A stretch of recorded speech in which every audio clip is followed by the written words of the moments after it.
right. We are going to start with our post-race press conference here for today's Bank of America Roval 400. We've now been joined by our winning crew chief for today's event, which is Adam Stevens. Congratulations, Adam, on that win. Thanks. A little bit of a walk-off win there for your team. We will go ahead and roll into questions. If you have one for Adam, raise your hand. We'll get you the mic, and we're going to start here in the middle with Lee Spencer.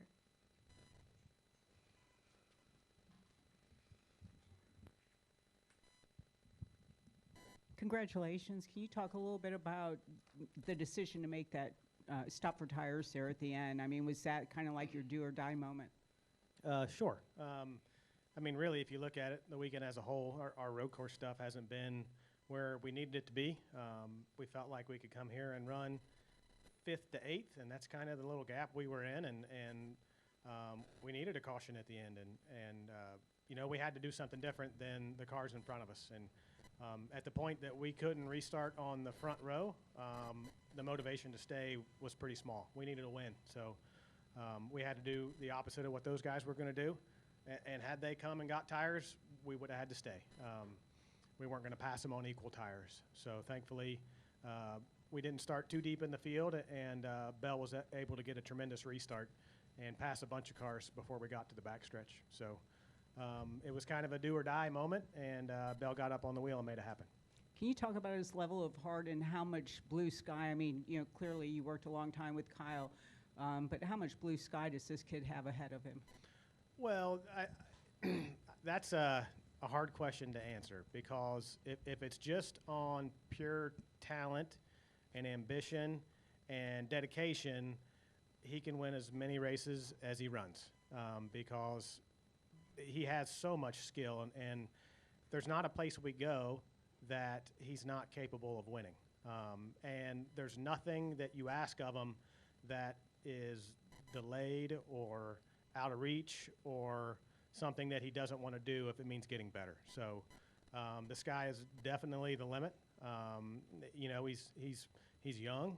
He's getting better at a tremendous rate. He's already extremely good, and you can't hide the talent that he has. I think just race reps and understanding who he's racing and racecraft, and then you know, frankly, us getting our program better and strengthening our weaknesses as a company and as a team, and just us, you know, getting more reps and communicating more together. I think that's a large part why we've been wholesale better this year, is just we have some experience with each other, and we figured out what he needs in his cars, and figured out magnitudes of those changes just by blunt force and doing it. Sorry, additional questions? Okay, we're going to go to Steve, and then we'll come over here to Dustin, Mike, and Trent.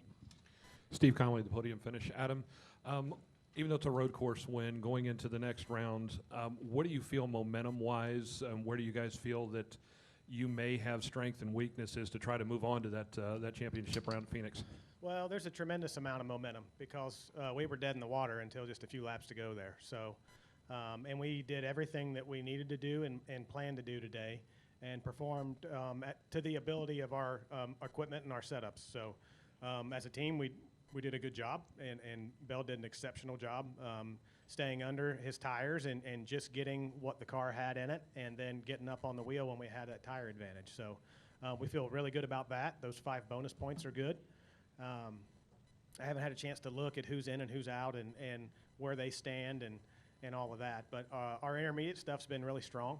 There's no reason why we can't go to Vegas and win. You know, Homestead is the best thing we have to compare is probably Darlington. Bell got some laps there testing, and they were halfway decent. We should have something decent to unload with. I think we can make that better and run well there. You know, Martinsville, that will be the struggle point for sure. But if we can go run solid top 5 and get stage points and threaten for a win in the first 2, I think we can be enough of a factor to squeak through this round. Okay, we're going to go to Dustin and Mike. Dustin Long, NBC Sports. Adam, I'm curious, obviously your previous experiences, championships, they've been you've gone through various struggles and various challenges, and I'm curious, not necessarily to compare with that, but what you had to go through this season. And you guys start off, I think, with more top 20 finishes are worse than 20th and top 10s the first 10, 12 races. You change your pit crews a lot of times. You weren't supposed to win on a road course because Toyota couldn't win on a road course and did that. It's just what this, I guess, journey to this point has been like this season. Yeah, it's been something. You know, the first part of the year there, we fell all the way back to like 32nd in points, and it wasn't because we weren't running well. We just weren't finishing well, and that was quite a hole to climb out of, which started at COTA. And COTA, we had all those steering issues and still came back to finish third, you know. But it's been a lot of overcoming adversity this year, and you mentioned some struggles over the wall, and we've done our best as a company to improve that. We still have a ways to go, but it's a point of focus, and those guys we have are super dedicated and working hard to be their best. And they had a good day today, especially the last two stops. And I told Bell, you know, this week, and all of these championships, every one that I've been in, and making a run to get to that final race, you always have your skin of the teeth moment. And I haven't had one quite like we just had today, but there's been multiple times with KB and I. Gosh, I think we made it to the final race 4 or 5 or 6 times in a row. I don't even know. But 2 or 3 of those years, we barely got through one of the rounds. I remember Dover came down to a point one year. Martinsville came down to a couple points. So you always have those moments, and I think we just had ours, and hopefully this next round will set up well for us, and we can be a factor. How was it to get through today? And I guess is it, you know, just with the challenges, obviously it didn't look good, but obviously you run the full distance because you never know. But what was it like just getting to that point, and how desperate it looked? Well, it was pure desperation. I mean, we came in here knowing that we needed to win, and knowing that we probably weren't going to have the speed to just drive by everybody and do it. So we talked about it. You know, we can run, if we do our jobs to the best of our abilities, we can run 4th to 7th, and what we need to do is put ourselves in the first couple rows on a late race restart. That's what we need to do, and anything can happen going into that first turn. And it was looking like we weren't going to get a caution, and we were just going to finish 7th or wherever we were running, and that would have been about what we would have expected, you know. So we did get that caution, and it got a little crazy, and we were forced to do something different than those leaders. And Bell, to his credit, just got up on the wheel and took advantage of those tires on that restart. All right, hold on one second. Before we go to our next question, we have been joined by our race-winning owner, Coach Joe Gibbs. Coach, thank you for joining us. We'll now take questions for Adam and or Coach. If you have one, continue to raise your hand. We'll get a mic to you. Go ahead, Mike. Mike Embry, NBC Sports. Adam, obviously it's hard to pass here. Christopher made it look pretty easy there at the end. Obviously the tires were a big factor in that. But what did you see from him over those last couple of laps that wasn't there before? Well, you know, I think that it's hard to describe how much of a grip advantage you have with 30 laps difference on tires. It's exceptional. So, you know, and we were able to make time when we had tires earlier in the race. So you can just press the braking zone so much harder, and your minimum speeds are so much higher. I mean, really, the guys in front of you just don't have a chance when that happens. But you can easily get bottled up, too. If they're 2 wide or 3 wide in front of you, you're not going anywhere. So you have to be aggressive and make those aggressive moves and get through there. And, you know, I think his dirt racing experience probably really helped that lap when on that first restart with the tires. There's just people everywhere, and you got to put your car where they're not, and you got to be aggressive, and that just suits him. It suits him to be coming from behind like that rather than trying to fend him off with old tires. All right, we're going to go to Trent and then Kelly. Hey, Trent with FrontStretch.com. You mentioned, you know, you're kind of like settling there, you know, before that last caution and kind of accepting that's where you guys were going to finish and everything. But once that happened, what is it like as a leader for that mental shift to switch from accepting, I guess, your fate and then having something like that to completely flip the switch to, oh, okay, we have a shot, we can do this, we can win this thing and make it? I mean, that switch doesn't go off until the checkered flag really falls, to be honest. You're always asking yourself, what's the right move if this situation happens. That's what you're doing the entire time you're sitting there is prepping for the next situation that might unfold. And quite frankly, I think the field expected some more cautions today and different opportunities for strategy, and it just didn't shake out there till at the end. And we were certainly ready and had talked about these type scenarios prior to the race unfolding, and lo and behold, it just happened right there in front of us. But we certainly were not going to win. We weren't going to transfer from 7th or 8th with 4 or 5 to go with old tires in front of us. It just wasn't going to happen. So thankfully we got that caution and we were able to make something happen.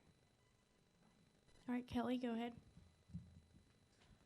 Kelly Crandall, Racer.com. Adam, after you put the tires on, it comes down, we end up having 2 more restarts.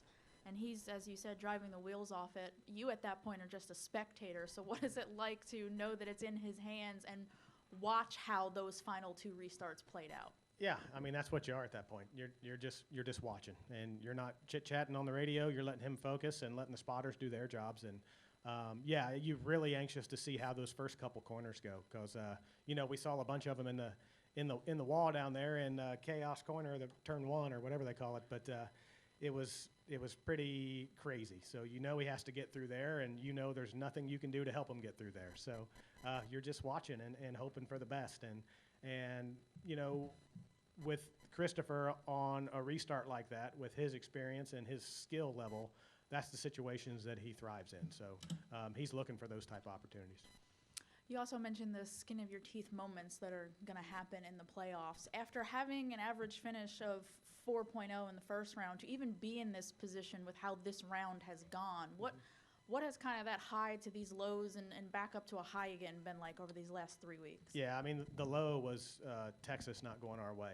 We felt like we could go to Texas and be a factor for the win, and we didn't have a great practice day, but really righted the ship with our race setup, and we felt like we had good speed and balance to get up there and race for it, and just started blowing tires. And when that ended our day and we got out of there with 2 or 3 points, we knew we were in bad shape. Speedways haven't been too kind to us, and Talladega wasn't too kind to us. And we felt like being behind going into Talladega, that we had to go down there and race for points and try to close that gap, and it just didn't work out for us. Predictably, we've really struggled to finish as well. Even though we were started on the pole and had the number 1 stall, we couldn't turn that into any points either. So this round was going to be the hard round for us, and we knew it, and we probably made it a little bit harder than it could have been. If we'd have had a Texas like we expected and we're certainly capable of, we just would have had to come here and had a solid day, and we did have that solid day going. So we dropped the ball as a team at Texas, but we're able to pick it back up and hit a 3-pointer at the buzzer today.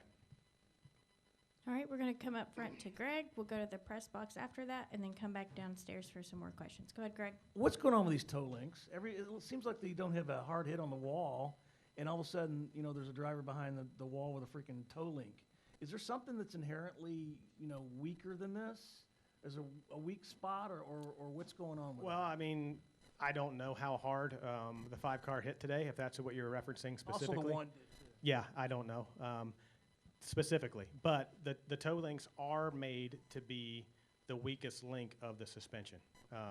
So you don't break everything else in the suspension. The toe links are cheap, cheap meaning they're the least expensive part. And we have had a design revision to the fronts or the rears. I think the rears, they made them a little bit thicker and a little bit stronger cross-section midway through the year. And maybe they need to make them a little bit stronger. But if you have a direct hit on a wheel, something's going to bend, and it's been that way for years. We just haven't had a toe link in the rear with a solid axle car. We have independent suspension on all 4 wheels now, and you see the rears bend more because the fronts are connected to the steering wheel, and if you take a shot in the wheel, it jerks the wheel out of your hands, right? And the rears are connected solidly, and if you take a shot in the wheel, it's going to bend something, and it bends the toe link. Thank you. And Coach, talk about your emotions. I mean, he's got to be the game face, but you can be. What was it like watching those final laps, especially seeing Chris come up from nothing to winning? The amazing thing was about the day, if you had picked a cutoff race for us, that would have been the worst cutoff race. It would have been a road race. All of you guys know that. We've been off with that, worked extremely hard after every single one of them. But you would probably say for us, the Toyota camp, that would be the toughest thing for us to overcome. And I just think if there was a race that I've been a part of that was a total team effort, this certainly was it. The call that Adam made was just a great call. Took guts. Our pit crew are the young guys on that car, and they were after it. I always feel bad for everybody back at the shop, Coy and everybody that leads the operations group, because they don't get to experience the winner's circle, and we have so many people back there that pay such a big price for us. So I would say that, it's just one of those things I love about sports is, hey, God bless us with a great day, and you wouldn't think that this would play out the way it played out, but I sure appreciate everybody and the teamwork and everything. I think it really showed that this sport is total teamwork. It takes everybody working together. All right, we're going to go upstairs for a question to the press box. Bruce Martin with Speed Sport. Adam, after 104 laps where the only cautions were for the 2 stage breaks, were you ever beginning to wonder if we'd see the caution? Yes, absolutely. I mean, honestly, when we got through the first 2 stages, or the first stage and a half without a caution, it really affected our strategy for the final stage and what we were thinking was going to need to happen to put ourselves in position. And so we had to make a little bit of an audible early in stage 3, but it was wild. It was odd that we didn't get one. Usually you see somebody put a couple tires in the grass on the exit of 4 or 5 and get into the barrier and have an issue, but not today. So kind of Talladega was strange that way too. Just didn't see the cautions that we all have come to expect. So I don't know if the tide's turning or those are just 2 anomalies, but we'll have to see when we get to Vegas. And, Coach, was that a 2-minute offense, win in overtime, or a Hail Mary? I think you got it. I think that's kind of what it was for me. And I always think, too, on a win like this and something like this that happens, that I think back to J.D. He spent his whole life building our race team, and so I always think about him, and our whole family does. So big deal for us, very emotional, and just we love being a part of all this and getting a chance to compete against, the best race teams and in the world. So it's a thrill when you get a chance to win something like this. All right, Barry, go ahead. Barry Richmond, Piedmont Broadcasting Corporation, WAKG.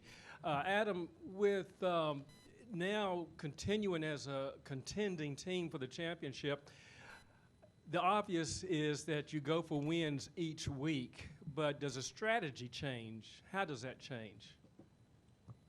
I think it's track to track. Certainly we came here thinking we weren't going to have race-winning speed, and we needed some circumstance and some opportunities to take advantage of, and thankfully we got some late in the race. We're going to go to Vegas, and we are going to have race-winning speed. We're going to go to Homestead, and we are going to have race-winning speed. So you're not going to have to do anything that's out of your immediate power to have a good weekend. You're going to have to race the guys you're racing and maximize those weekends. We'll sit down tomorrow and evaluate the points and evaluate who's still in and see what their strengths and weaknesses are too, and kind of predict what they can produce in these next 3 races and see how that lines up with what we think we can produce. It's might not take a win for us to get out of this round. It depends on everybody's bonus point situation and how capable they are. But as a team, I know we're as capable as anyone at the first 2 races, and hopefully we can build enough of a gap where we can just go have a solid day at Martinsville. And for Coach Gibbs, with the transition that things are going through now with veteran drivers exiting and younger up-and-coming drivers needing the direction and cultivation, just talk about what that process is going to continue looking like, especially moving into next year. Yeah, I think that's kind of a process that pro teams go through. You see it in the NFL when I was there. And you have the veteran guys that kind of lead and can certainly, if they've won big games and big races for you, you certainly lean on them. If you think about it, Christopher's been in our competition meetings with Martin Truex, Kyle Busch, and Denny Hamlin. And I think that's a huge learning thing for him and has really helped him. And, at some point, you do have younger guys coming. And I appreciate Toyota because they always have been a part of our game plan to really be looking in the future, who's out there, who's coming. All right, we're going to go to Jenna.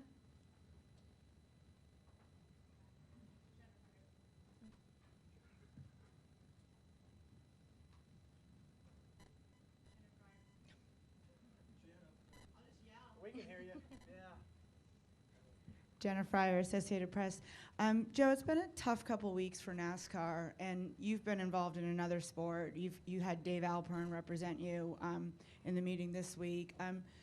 What's the path forward, do you think? And Dave presented a pretty dire picture saying that you guys are spending all your time fundraising instead of working on your business. So how dire of a situation is it right now? Well, I think which happens from time to time in sports, for sure. The ownership of the race teams are trying to look for a better way forward financially. And, NASCAR certainly has all the things they have to do financially, talking about tracks and everything they have to do as far as promotion. So there comes a point where, it comes to a point sometimes where it's negotiating and working together and solving the problems. And at some point, you always reach a conclusion. So I think that's kind of where we are. Is there a conclusion that can be reached that is favorable to the teams? I think there is. I think, common sense on both sides and looking at, a path forward financially. I think that definitely is something that we can do. I think it's people that really care and they care about the sport. And so hopefully both sides will go after it and talk our way through this and work our way through it. All right, we're going to come back up to Kelly for a follow-up. Yeah, Adam, just one more. A win like this, it's very rare, I feel like, that a team, it's a walk-off win, right? Like, we always hear about, they have to win or they have to do this, but you guys had to win this race. Very rarely, it seems like, does that happen. So what does this do for the team? Is it a swagger thing? Does it boost the confidence back up, or does it not do that, but send a message to the garage that we're still legitimate contenders? Well, I think it might do a little bit more of that if we led all the laps and won both the stages. We performed to the level of our setups in our car today and took advantage of an opportunity, which is what we had to do and what we talked about our avenue to win. So I think what it does is, it lets people know that we don't have any quit in us. We came here to do a job and perform to the level and capability of our stuff, and we were able to do that. And Bell was able to, get up on the wheel when it mattered. But I think the garage has seen that out of Bell for a long period of time, so that didn't surprise anyone. But I think that the way that our cars have run and how we've performed as a team at the intermediates really bodes well for us. And there were probably a lot of people that were hoping we were out of that next round. All right, additional questions? All right, we're going to take one final question from Trent. I asked Kyle after the race, if he had any tips or help for Christopher going to the next round, and he said he's got the best crew chief in the garage leading him, so he doesn't need his help. Joe, you mentioned a while ago about cultivating the young guys, but also having these older veterans for him to learn under. What kind of loss will that be for you next season without him being here?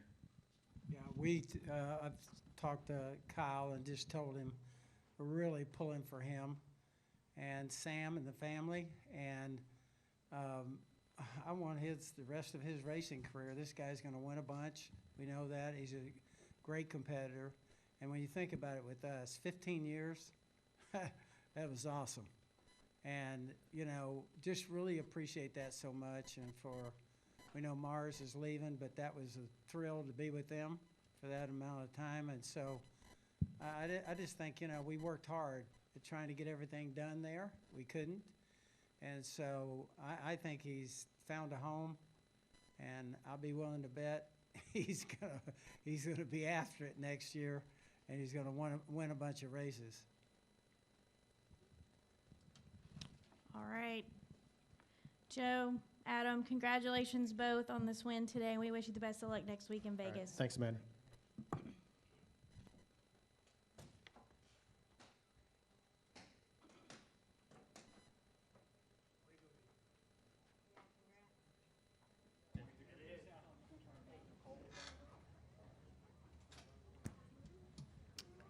All right, we're going to continue with our post-race press conference for today's Bank of America Roval 400. We've now been joined by our race-winning driver, Christopher Bell. Congratulations on that win, walk-off win. Tell us a little bit about those final laps before we go to questions. Yeah, just, really mind-blowing. You know, I just, the whole race went green flag, and you know, I thought we were just kind of buying our time, waiting or getting to the end of the race, and I was running 7th or 8th, and a couple guys were closing on me, so I'm like, man, I just hope I can get out of here with the top 10 and focus on trying to, you know, race for 5th in the points. And then, the tides changed. All right, we're going to take questions for Christopher. If you have one, raise your hand. We'll get a mic to you, and we'll start in the back with Barry.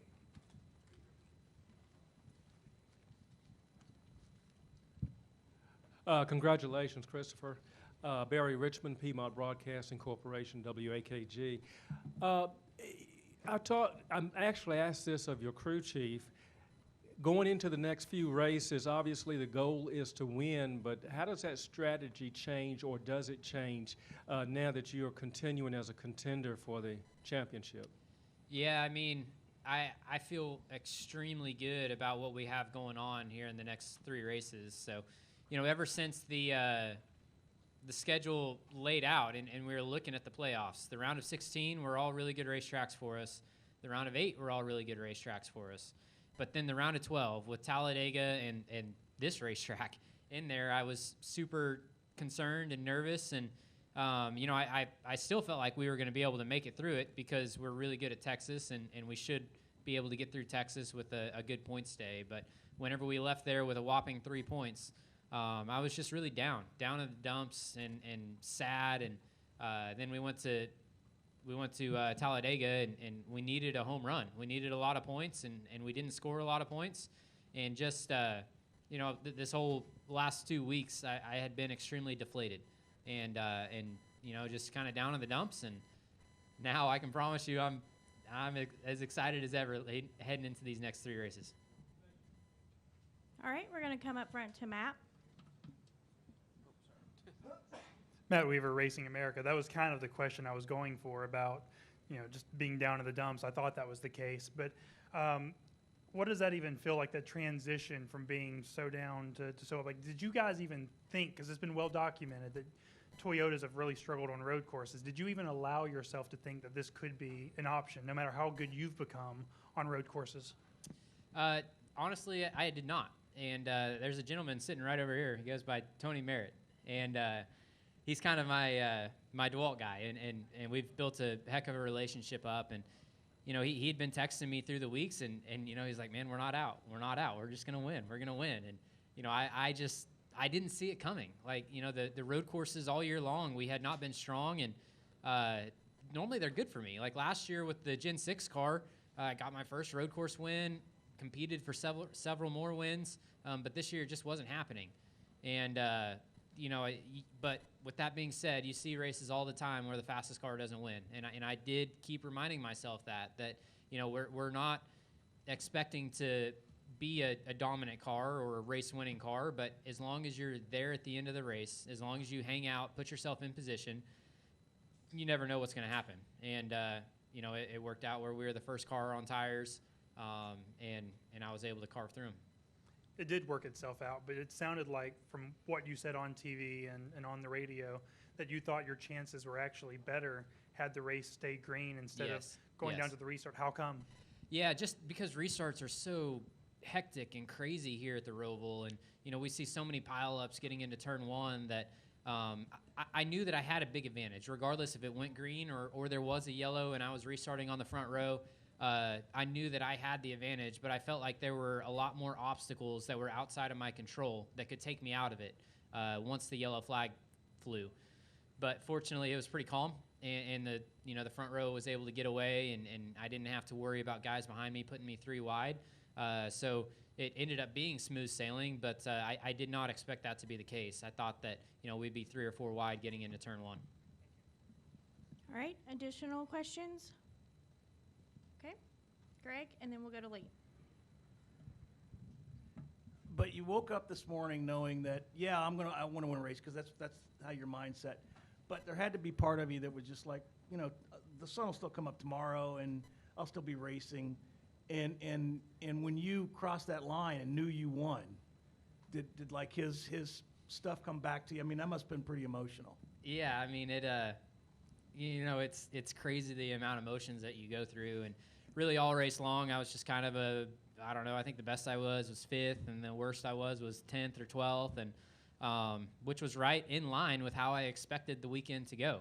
And I just there's another guy over there. His name's Chris Ball, and he tells me all the time that you just have to be there at the end of these races, and we see it time and time again where the fastest car doesn't win. And today we were not the fastest car, but we put ourselves in position.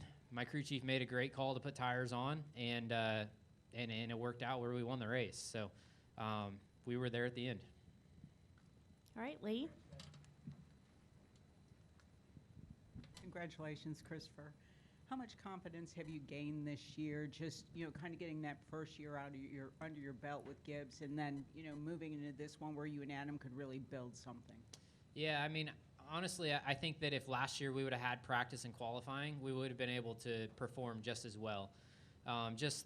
Really my first 2 Cup seasons, not being able to qualify and showcase our speed that we have week in and week out had really hurt my stats and my performance as a driver. So, this year is the first year that I've had practice and qualifying and been able to showcase our speed and what we're capable of doing week in and week out. So, I mean, with that being said, I think practice has helped too, because it's helped Adam learn what I need in the car to be successful. So I think practice and qualifying goes hand in hand. And can you just talk a little bit about your final restart and, getting by Kevin and, what that took? Yeah, it was honestly fairly simple. Before the yellow came out that mixed everything up, I was really struggling. I'd been out there for 30-something laps on tires. Everyone else had been out there 30-something laps on tires, and it was super slick, and everyone was struggling. And Adam called me into the pits. So I got stickers, and I knew what everyone else that didn't have stickers, I knew what they were feeling and what they were fighting. So I knew I had a really big advantage. And then it was just going to be a matter of if I could make it through the field clean and not get wrecked and not get run off course, and it worked out. But yeah, I mean, the once I got into second, I felt really good about my shot, as long as I didn't screw it up myself. So yeah, I didn't want to see that last yellow and have to restart again, because I was afraid that I was going to get taken out. All right, we're going to go to Kelly and then Steve. KellyCrownerRacer.com. First off, not wanting to see the yellow, I think, is surprising. You were that confident you could close the gap on Kevin at that point? I really was. I knew how slick 30-lap tires felt like, and I had just passed 5 or 6 cars, and they could not get off the corners. Off of turn 8, off of both chicanes, they're just really slipping and sliding around, and I knew that I had a really big tire advantage, and I felt confident that I was going to get there. But yeah, I just didn't want to have to deal with a restart. Adam said situations like this where you have to be up on the wheel, you enjoy that, and you were driving. You could tell you were driving the wheels off of it there at the end as you kept moving forward on those last few restarts. What were you thinking at that point? Were you having fun? Did you realize, okay, look, the task is simple. I have to win. What's going through your mind those final 2 restarts? Yeah, I mean, definitely the task was simple. We knew that we had to win, but just try to put myself in good spots. And road course racing is so difficult because you can get stalled out and get put in a bad spot and lose multiple positions. So I was trying to use what I learned throughout the beginning parts of the race where people put me in bad spots and I lost multiple positions and not let that happen to me. And, you know, yeah, I mean, having a tire advantage that big is it's a big deal. Okay, additional questions at Steve, sorry, and then Trent. Steve Conley, the podium finish. Christopher, you mentioned not wanting to get wrecked or any concerns on that final restart. Did you look up in your mirror and realize A.J. Allmendinger was right behind you? That was my biggest concern. Yes, I absolutely did. And you know, AJ, he's a great road racer, but he has taken advantage of me. I can't even count how many times this year. And you know, he's just so aggressive in the braking zones. And you know, at Indianapolis Road Course, I think I restarted on the front row or second row, and you know, he dove bombed me and put me 3 wide, and that ruined my chance at winning that race. Not saying I was going to win it if he didn't do that, but it took my chance away. And you know, it's happened several times with him behind me because he's very good at executing the braking zones. And going into this next round, Las Vegas, Homestead, obviously with a 1.5 mile program, feeling pretty strong with that. Adam said he feels pretty confident there. Martinsville would be the issue for you guys. How important is it to maybe get a win there in Las Vegas, and do you feel that potential with one of those first 2 races? Yeah, for sure. I absolutely think we're capable of winning really all of them. And Martinsville, while I don't expect us to perform as strong as I would at Vegas or Homestead, I still think the opportunity to win is there, and certainly much higher possibility to win at Martinsville than the Charlotte Road Course. So, yeah, I mean, we'll just have to go there and execute, and you know, the points are really tight too, so I don't know if it's going to take a win. I guess it's dependent on how everyone else performs, but I certainly like our chances way more in the round of 8 than I did the round of 12. All right, we're going to go to Dustin. Dustin Long, NBC Sports. The field of former Cup champions remaining has been whittled down even further after today. This is certainly seems like a different type of group that's advanced to the final 8. You're a month away. I mean, a month from now, you could be a Cup champion. What does that mean? And the idea of a month from now that we're talking to you after Phoenix, and you've got a bigger trophy next to you. Yeah, I mean, we're still alive. That feels really good, and I wouldn't have guessed that, a week ago or even 5 hours ago. So, I mean, I like our chances, and all the rest of the races play out really good for us, and we just have to execute and dot our I's and cross our T's and see where the cards fall. So, it feels good. Feels really good. What's it like to get to this point? Because it was a struggle early. Yeah. And I mean, pit crew, performances, on-track stuff. Nobody would have picked this maybe the first 10 races of the season. Yeah, it's from the first 10 races into the season, I knew that our performance and capability was there. But like you said, we had a lot of things working against us. And whenever we left, I want to say Atlanta, I don't remember what race Atlanta was in the season, but 3 or 4 races in, we were positioned last in the point standings. And, I think a lot of people had written me off as a driver and written the 20 car off as, that Christopher's going to get fired. I mean, I got that all the time, that I'm getting replaced. I'm the 20 cars, the revolving door. He's going to be out of here. So maybe I'll get to stick around a little bit longer now. But, You know, and I don't. With that being said, I don't think we're done. Like a 2-win season is not our end goal, and I think that we're certainly capable of more. And you know, I want to be a a household name in the Cup Series, and you know, hopefully this is just the start. Okay, our next question will go to Trent. Hey, Chris, Trenton with FrontStretch.com.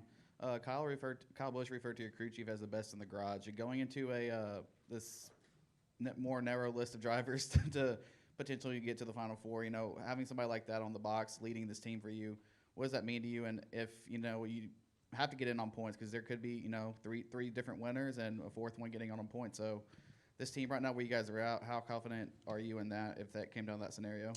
Yeah, I mean, we'll know more after next week. You know, it seems like that first race really sets the tone for how the points lay out and stuff like that. But, you know, as far as Adam Stevens, he's definitely one of the best in the business. And a race car driver is only as good as, you know, the car underneath of him. And time and time again, Adam gives me the opportunity to showcase my talents, and just grateful to have him as a crew chief. And you know, I can't stress that enough, that a driver is only as good as the race car that he's given, and Adam's the guy who's given me great cars. All right, any final questions? Okay, we're going to take one final question from Lee. I noticed some bling on your fingers. Is that kind of like your first, I don't know, the most unique trophy that you or, you know, I don't know, side trophy, whatever? So it's ironic that you asked this question, because I actually got a ring for winning the World Championship race in New Zealand in a midget car. So I got that. I'm pretty sure I got a USAC championship ring, and then the truck championship ring. So got a couple of them now. Hopefully I can, I guess I can wear them to the banquet. Larson, I mean, you and Briscoe have raced him probably more than anybody else in the field. Are you surprised that he's on the outside looking in after winning the championship last year? I mean, after the way that this year has laid out, no, I'm not surprised, just because, you know, who would have thought Kevin Harvick and Kyle Busch would be two of the guys out in the round of 16. So, and then Truex not making the playoffs is mind-blowing too. So it's just been a really, really odd year. And, you know, yeah, it's been an odd year, and definitely the 8 that are remaining are probably not the 8 top cars in the garage, but it's, you know, who's left standing. All right, Christopher, congrats again on the win, and we wish you the best of luck in the next round of the playoffs.